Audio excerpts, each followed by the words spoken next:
I don't have a lot of experience with Hellboy. The character is one that I'm aware of. I've seen both of the Del Toro films, Hellboy and Hellboy 2, The Golden Army, released in 2004 and 2008 respectively. Both of those movies are enjoyable, and like a handful of other independent comic characters, they're shockingly good adaptations of the original property. I can't help but sit here and think about how absolute no swearing the X-Men films are at presenting almost anything about the X-Men in a way that is comics accurate. But then I read this Hellboy Omnibus, and it's like reading the 2004 Hellboy movie. But I'm jumping ahead. While I am aware of Hellboy, I have never been drawn to collect the comics featuring him. This is partially because the individual issues are expensive. The first miniseries, called Hellboy Seeds of Destruction, which ran for 4 issues, run pretty high. The single cheapest one is issue 4 at about $15, and as high as $200 for issues 1 or 2. And that's a bit pricey for my tastes. So, okay, then as a buyer, I could turn my attention to trade paperbacks, which collect each series and are relatively affordable and relatively findable.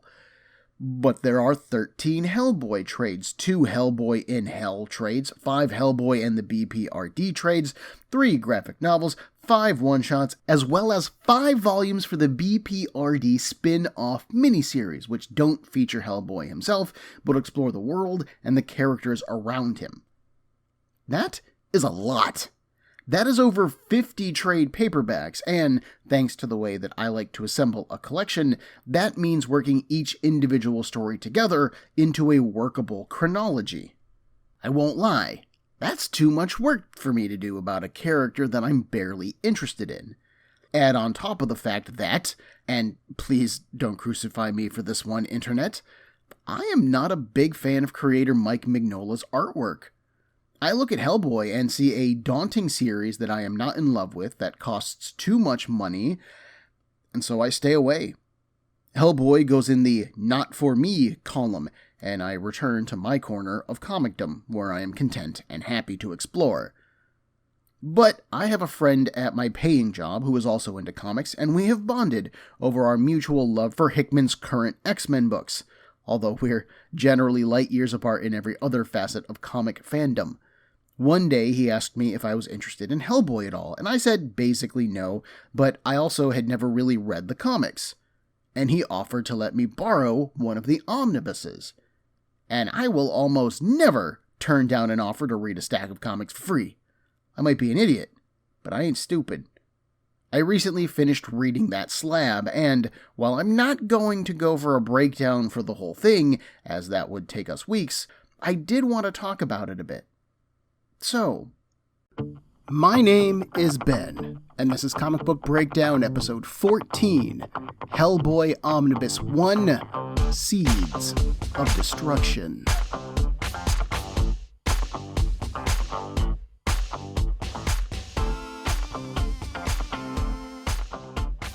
Right off the bat, in case you're not familiar, dear listener, an omnibus is a volume that collects previously collected materials. In this case, Omnibus 1 collects Hellboy, Seeds of Destruction 1 through 4, and Hellboy, Wake the Devil 1 through 5. We've also got The Wolves of St. August and The Chained Coffin, which were stories originally published in Dark Horse Presents, issues 88 through 91 and 100 through 102. And finally, there's Almost Colossus, a 2-issue miniseries as well. This broad swatch of storytelling ranges from issues published in 1994 to 1997, and this book be thick. It is almost a full inch of pure comic goodness, and I have to admit that I like that. Inside, the issues are presented in chronological order, so despite being stories published over a 3-year period in 3 different series, the editors make it easy for a new reader to pick this up and understand pretty much everything that we're being told. Which is great, because the 4 issues of Seeds of Destruction are pretty much the 2004 Hellboy movie. We see Grigory Rasputin ally with the Nazis in order to summon forth that which can bring about the ending of the world, the Ragnarok storm. What he summons, though, is a childlike humanoid figure. He has red skin, cloved hooves, a tail, an extra-large right hand made of stone, and horns rising from his forehead. This creature, called Hellboy, is found by a team of American and British allies whose own psychics could sense that something was coming and whose intelligence knew that the Nazis had dispatched a small squad of occultists to the site of the summoning, but they didn't arrive in time to stop it. The Americans, and specifically English professor Trevor Broom, take Hellboy back to the States where he is raised. The Bureau of Paranormal Research and Defense, or BPRD, is founded in order to investigate and stop other occult threats, and Hellboy becomes one of its main operatives. As he continues to grow, Hellboy gains immense strength, durability, a healing factor, an immunity to fire and lightning, and the ability to comprehend all magical languages. As such, Hellboy can talk to or interact with the dead in a way that no one else can, even powerful psychics. He's still red all over, although he keeps his horns filed down, and he generally wears a pair of shorts or pants, a pocketed belt, and a trench coat. He sometimes wields a massive handgun called the Good Samaritan, although he uses it little in this particular collection. When in a scrap, Hellboy tends to rely on his brute strength to get him through. Anyways, Seeds of Destruction features Rasputin coming back from the dead and trying to unlock the seals of the Ogdru Jihad, the Seven Who Are One, and it falls to Hellboy and his allies to stop him. His allies, by the way, are the fishman Abraham Sapien, often called Abe, and the human pyrokinetic Liz Sherman, who can light and control fire with her mind. All three play vital roles in the Seeds of Destruction story, but the book ultimately stars Hellboy, and that is where the story focus remains when it is not focused on laying out esoteric backstory for the characters that the BPRD encounters along their way. Reading Seeds of Destruction taught me a few immediate things about Hellboy as a comic. The first is that Hellboy has no personality. All of that self-centered, jerkish charm that actor Ron Perlman brought to the character in the Del Toro films, that's nowhere to be found. Hellboy is mostly quiet, and he is very polite when talking to people that he's unfamiliar with. There is a slight dropping of the guard around characters like Liz or Abe, who he's clearly much more comfortable with, but he doesn't really joke around. He doesn't smoke, or own cats, or eat. I have no idea where he lives between missions, or how he lives, or what his thoughts are on human society, given that he clearly looks like a demon. It's an odd thing to actually see a character be less developed in the original comics that created him than in the film, where Hellboy really did feel like a fully realized character. I am kind of glad that the comics version doesn't hide who he is, though. When he walks around a town looking for clues, he's just out in the open, shirtless, a monster man for all to see. The BPRD make no effort to hide him or make excuses for his existence, either. And given the world that Hellboy and the BPRD live in, where men turn into frog monsters, things like vampires and Lamia are real, and tentacled dark gods are always waiting for the right sacrifice in order to plague the world once again, it kind of feels right. The existence of magic feels everywhere in this comic, and that's great. Mignola does a really good job with his monsters, both in their visual executions and the story elements relating to them. Everything that he talks about is really well researched, which makes these monstrous figures feel more real and actually plausible. There's almost a whole issue dedicated to Rasputin's journey from his real-world death to the Nazis to his place in this story. And Seeds of Destruction was a 4-issue miniseries, so that's like 1/3 of the book dedicated to the bad guy. But the Nazis really did have an interest in occult matters. Rasputin was an incredibly hard man to kill, and even mythological figures, like Lamia, a half-snake woman from Greece, has enough pomp and circumstance around her to make her feel like a real-world figure. Vampires exist, but Mignola's interpretation is through a more modern lens. He describes the life of the one featured in the chained coffin story, Girescu, through his mysterious military exploits, examining how he survived deadly injuries over and over. with the reveal that he was a vampire, and so long as he returned to his home and was placed beneath a full moon, he could recover from any wound. There's a grounded-like sense of realism to everything, no matter how strange or occult things get, and that just permeates the book, and that's something that I do really appreciate. In my mind, Hellboy himself is almost a cipher, like the voiceless Link in the Legend of Zelda games. He isn't terribly well defined as a character because that allows us, as the audience, to stand in his place on these adventures, making their impact on us more real. In fact, a lot of the stories in the Omnibus are built along those lines. We, meaning Hellboy, arrive at a strange location. An expert on whatever strange stuff is happening then tells us, meaning Hellboy, what's going on, and then we, meaning Hellboy, wander into a run-down building, sometimes it's a church or a temple or an old Victorian house, and then we fight the monster. Generally, the thing gets punched to death or stabbed at the very last moment, and we can take any amount of damage because there's no limit to how much damage we can take. We aren't there, we're the audience. And our stand-in, Hellboy, is always just as tough as he needs to be in order to defeat the werewolf or the snake woman or whatever the threat is this time. Hellboy being there isn't very important to the story. The audience being there is what matters. Even the second larger story, Wake the Devil, which features the return of Rasputin as he manipulates events to either kill Hellboy or force him into freeing Og-Dru Jihad, ends with little personal growth for Hellboy. Dropped into another plane of existence, Hellboy's horns grow back, and a dark voice compels him to fulfill his destiny, to usher in the death of man so that the world can be remade. And he grabs his own horns, breaks them off, shouts, "No!" and then it's over. Why does Hellboy save the world here? Ostensibly because he cares, but I personally felt no connection between Hellboy and the world that he lives in. What is he protecting? What does he love? The Hellboy movies constantly cast him as a lovesick puppy for Liz Sherman, and I do think that maybe there's a little bit of that here, but it's definitely not in the forefront of Hellboy's actions or his mind. Maybe he does it out of spite, because these forces are forces that he knows are malevolent, and yes, maybe they are a part of him as a half-demon, but they are the worst parts of him. So rather than do what he says, he just spits in their eye and then flicks them off. Maybe he even does it because it's just plain the right thing to do, but I would also argue that that is a very human-forward way of looking at things, especially when you're a half-demon. "But Ben!" you cry. "Hellboy was raised by a human in the human world. Of course he would want to protect that." And sure, that is a good point. But I think it is important to note that almost every story in this book features the bad guy, or a bad guy, trying to tempt Hellboy by playing into his demonic background.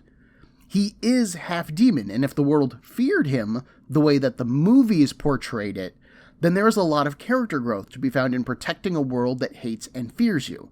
I mean, just look at the X-Men. They've been doing it for like 80 years. But Hellboy never feels like an outsider in these comics, so him choosing humanity over his demonic heritage doesn't feel like it's anything special. I would argue that he saves the world because we would save the world, the audience. As humans, we have a vested interest in there still being an Earth and humans being alive to live upon it. The world has to be saved, so it is saved.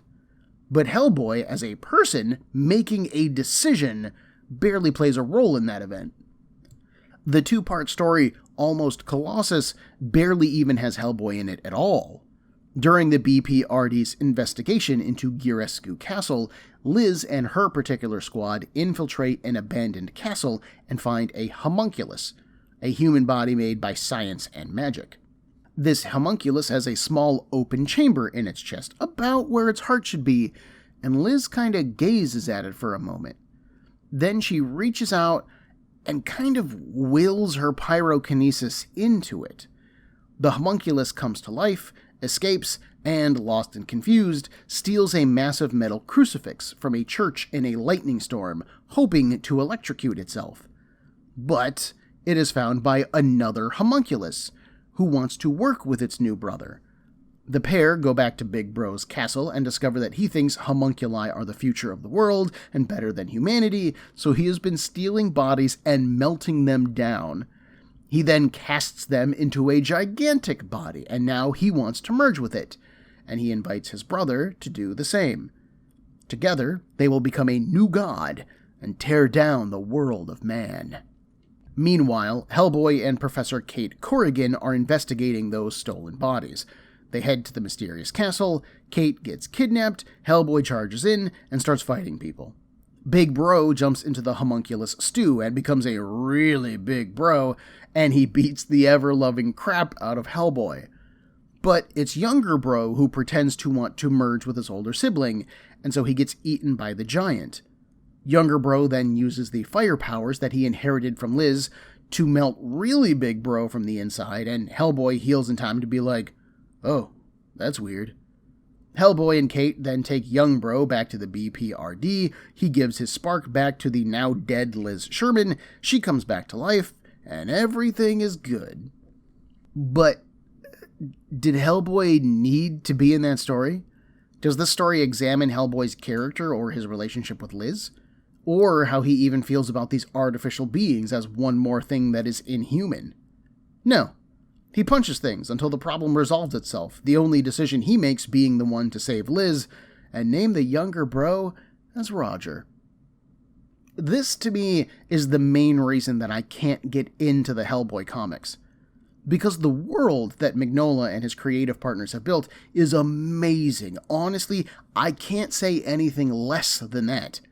To take so many different ideas and marry them through science and magic and storytelling into one cohesive unit that never feels broken or disjointed or out of place is a really hard thing to do. But it all feels natural in the world of Hellboy, and it is honestly fascinating.